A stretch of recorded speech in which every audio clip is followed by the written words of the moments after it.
My mother-in-law brought a birthday cake and nearly killed my daughter with it. But that wasn't the worst thing she did. What followed unraveled my family, shattered our trust, and forced me to choose between peace and protection. This is the story of how I fought back and won. My name is Latifa, and I never imagined that marrying the man I loved would become the prelude to the most terrifying chapter of my life. At 35, I thought I had built something strong, something worth protecting. A marriage founded on love, a home nurtured with care, and most importantly, a daughter who was the very breath in my lungs. But some storms don't come with thunder. Some arrive quietly, in polite smiles and lace-covered gifts. My storm came in the form of Margaret, my mother-in-law. She was 75, with silver hair always pinned back neatly and eyes that could freeze lava. From the day I married James, her son, she made no secret of her distaste for me. It wasn't loud or public. Margaret was far too composed for that. But her eyes told the truth. Her lips refused to speak. Every visit, every phone call, every glance felt like a judgment. To her, I was an intruder. I didn't cook the way she did. I didn't stay home like she had. I worked. I had opinions. I made decisions. For Margaret, that was rebellion. James was 37 when he got the offer of a lifetime, a job that would bring us back to his hometown. It should have been a celebration, a new chapter, but I felt something tighten in my chest the moment he told me, because moving back meant moving closer to Margaret. At first, she visited every couple of weeks, always with a covered dish or an armful of flowers from her garden. To an outsider, she was the picture of generosity, but every casserole came with a side of criticism. "You rearranged the pantry again," she'd say with a sigh, as if my organizing habits were a personal attack. Sophie should be reading by now. At her age, James was already writing sentences. My childhood hadn't been kind. My parents were masters of criticism, and I had long since cut ties with them. But Margaret's barbed words reopened old wounds. Still, I swallowed my pride and smiled. For Sophie, my daughter was 10, with wide brown eyes and a laugh that made my heart swell. She adored her grandparents, especially Grandpa William, who always had a silly joke or a magic trick up his sleeve. Margaret, too, had her moments of tenderness, with Sophie planting flowers, baking cookies. But I saw something behind her eyes, a judgment always waiting, an agenda I couldn't name yet. I tried to speak with James. I told him how Margaret made me feel. But he brushed it off. "She's old school, babe. That's just her way. She means well." I wanted to believe him. I wanted to believe that Margaret was just an overbearing grandmother clinging to her ways. But that illusion shattered the day I found a peanut butter cookie wrapper in Sophie's backpack. Sophie is severely allergic to nuts. Not just the rash kind. The kind where one whiff can send her into anaphylactic shock. We had drilled this into every caregiver, every teacher, every friend, Margaret included. "It was just a little cookie," Margaret said when I confronted her. "You're overreacting. Maybe a little exposure will help her build tolerance." I couldn't breathe. I stood in her kitchen, the floral wallpaper suddenly suffocating, and looked into the eyes of a woman who didn't see danger in her actions. She saw a challenge. She saw an opportunity to prove she knew better. I thought it was a one-time mistake. I wanted to believe that. But more incidents followed. Almond flour muffins labeled as just vanilla, granola bars slipped into Sophie's lunch. I started locking her food in airtight containers, instructing her to check labels twice. I was fighting a war of whispers of passive sabotage. James tried to mediate, but he didn't see what I saw. "Mom wouldn't hurt Sophie. She's just trying to help." Help? No, she was trying to prove that my parenting was flawed, that she knew better, that my rules didn't matter in her house. And slowly, she was winning. Sophie began asking why I didn't trust Grandma. Why do I always pack separate snacks? Why do I seem so tense? I wanted to scream the truth. But how do you tell a child that their grandmother is dangerous? Instead, I smiled. I reassured. I watched. I waited. The tension grew like a crack in a dam. Every visit added pressure. Every conversation chipped at my resolve. I began to dread birthdays, holidays, and any excuse for Margaret to be near. And Then came Sophie's 10th birthday. It was supposed to be perfect. A backyard party. Balloons in every shade of pink. A bouncy castle. Laughter. Music. Sophie twirling in her sparkly dress. Her friends chasing bubbles. I was in the kitchen icing her favorite chocolate cake when Margaret arrived, late as usual, with a large gift box wrapped in shimmering paper. Her smile was too wide, her excitement too eager. "Open it now, Sophie," she said, her voice lined with urgency. Sophie tore into the wrapping, squealing with delight. Inside was a beautiful cake, layered and decorated with pink frosting roses. It was stunning. For a moment, I doubted myself. Maybe Margaret had changed. Maybe this was her peace offering. Then Sophie took a bite. Her face changed in seconds. The sparkle in her eyes vanished. She dropped the fork, her hand clutching her throat. She stumbled, then collapsed onto the grass. Time slowed. My scream shattered the air. James was beside me. "Get the EpiPen." I ripped through my purse, my fingers trembling, and jabbed the pen into her thigh. Her breathing was shallow. Her lips stinged blue. Someone called 911. The music stopped. The laughter turned to sobs. Parents ushered their kids away, and I stared at that cursed cake. Crumbs glistened with chopped nuts. Margaret stood frozen, her hands clasped, her expression unreadable. She didn't rush to Sophie's side. She didn't cry. She didn't look surprised. In that moment, my heart shattered. This wasn't ignorance. This was war. The sirens arrived with a piercing cry that matched the one in my chest. Flashing lights painted the walls of our home, once filled with music and joy, now transformed into a battlefield. I rode in the ambulance with Sophie, her hand limp in mine, a paramedic monitoring her vitals. Her breathing was shallow, her skin pale. I stared at the oxygen mask covering her face and wished I could take her place. James stayed behind to speak with the police and to watch Margaret. I had no words left for her, no forgiveness, only fear. At the hospital, doctors rushed Sophie into the pediatric emergency ward. I sat outside the room, gripping the arms of a plastic chair as if it could anchor me to sanity. My heart pounded like a war drum. I had prepared for this day, every bag packed, every EpiPen stocked, but nothing could prepare me for the sound of her not breathing. William arrived an hour later. His face was drawn, his eyes bloodshot. He said nothing, just placed a trembling hand on my shoulder. That small gesture broke me. I sobbed into his chest as he held me like a father should. "She'll be okay," he whispered. "She's strong." But he knew, just like I did, this wasn't just an accident. Inside the room, Sophie finally stirred. Her eyes fluttered open, dazed. I rushed to her side, brushing hair from her forehead, trying not to break into sobs again. "Mom, I'm here, sweetheart. You're safe."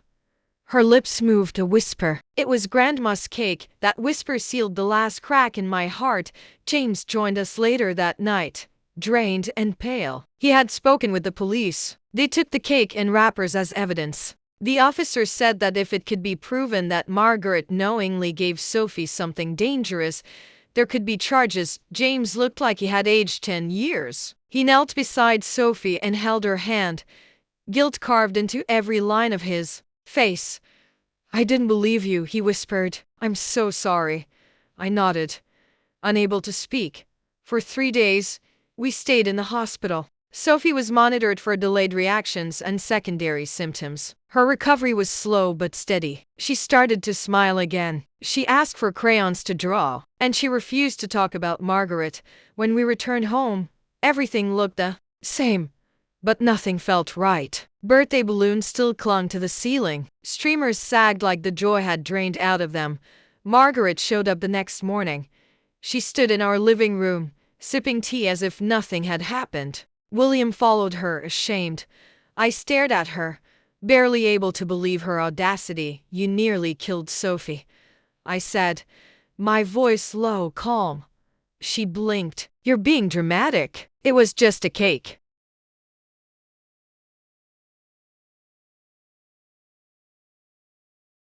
With walnuts in it, a little exposure helps, builds immunity. I stepped forward, fists clenched. "You were told." Again and again. "You did it anyway." James stood beside me. "Mom, You're not welcome here anymore. Not near Sophie. Not ever. Margaret looked stunned, then angry, then smug. You wouldn't do that to family. You stopped being family the moment you risked our daughter's life.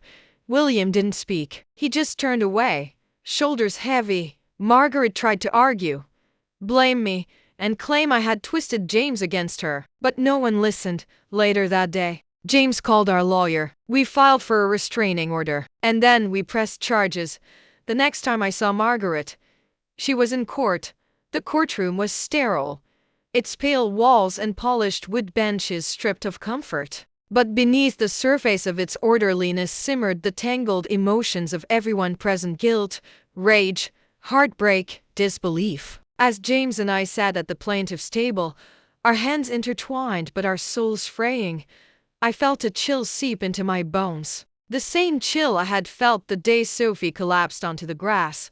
Margaret sat at the defense table across from us, flanked by her lawyer. Her expression was unreadable, stoic, arrogant. She wore a pearl necklace, like this were a church luncheon, rather than a hearing to determine if she had endangered the life of her only grandchild. The charge: felony child endangerment. Her crime? Baking a birthday cake laced with walnuts despite repeated warnings about Sophie's life-threatening allergy. A soft gasp rose from the gallery as the charges were read aloud. The judge, a stern woman with sharp eyes and no tolerance for nonsense, nodded and said, "Let's proceed." The prosecution began with testimony from Sophie's pediatrician, who clearly explained the severity of her allergy. "This isn't just a rash or a stomachache," he said firmly. "One nut could kill her." The parents followed all safety protocols. There is no ambiguity. Then came my turn.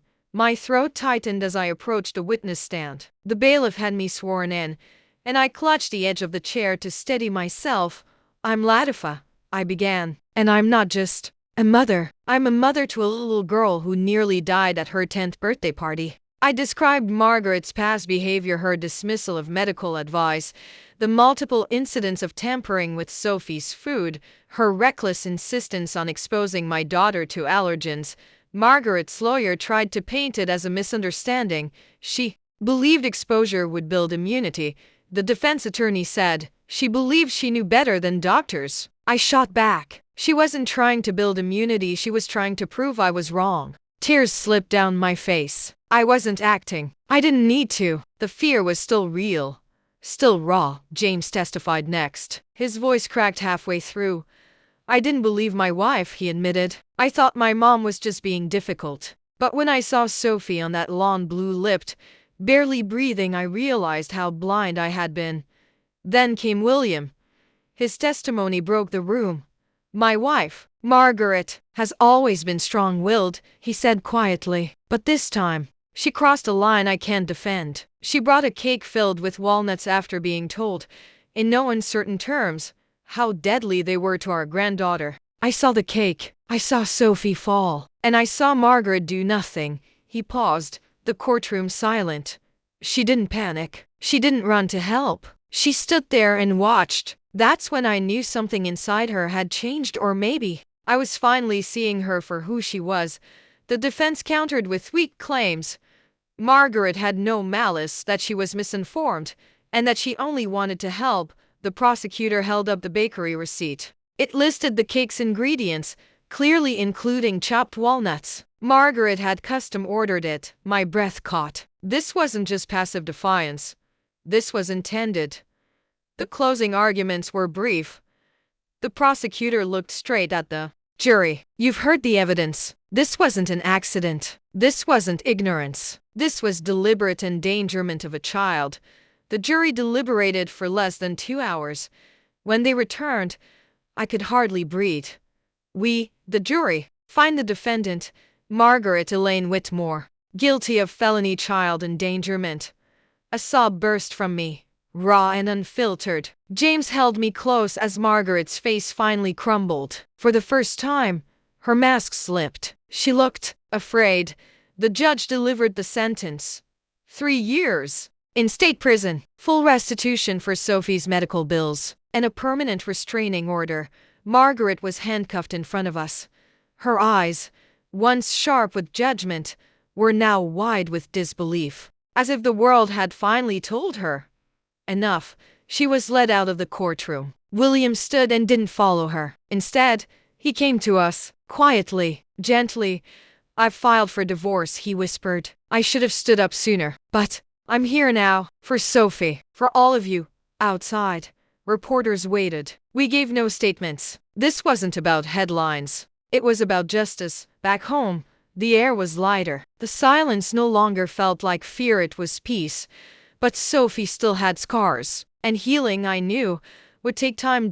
In the weeks following the trial, life slowed to a crawl. Our home, once heavy with tension and unspoken battles, began to soften with the light of healing. Margaret's absence was a silence that didn't hurt, it breathed. Sophie returned home from the hospital to her bed, her favorite stuffed giraffe tucked beneath her arm, her walls now lined with soft pastel drawings she'd made during her recovery. We started small family dinners, just the three of us. Laughter returned in whispers. A new therapist who came highly recommended for trauma recovery in children. Sophie, brave beyond her years, spoke openly to her, but she still clung to me at night, asking, "Mom, are you sure she can come back?" "She can't, baby," I told her every time, stroking her hair. "We won't let her." William visited often. He brought puzzles, birdhouses to paint, and fresh flowers from his garden. He never spoke Margaret's name again.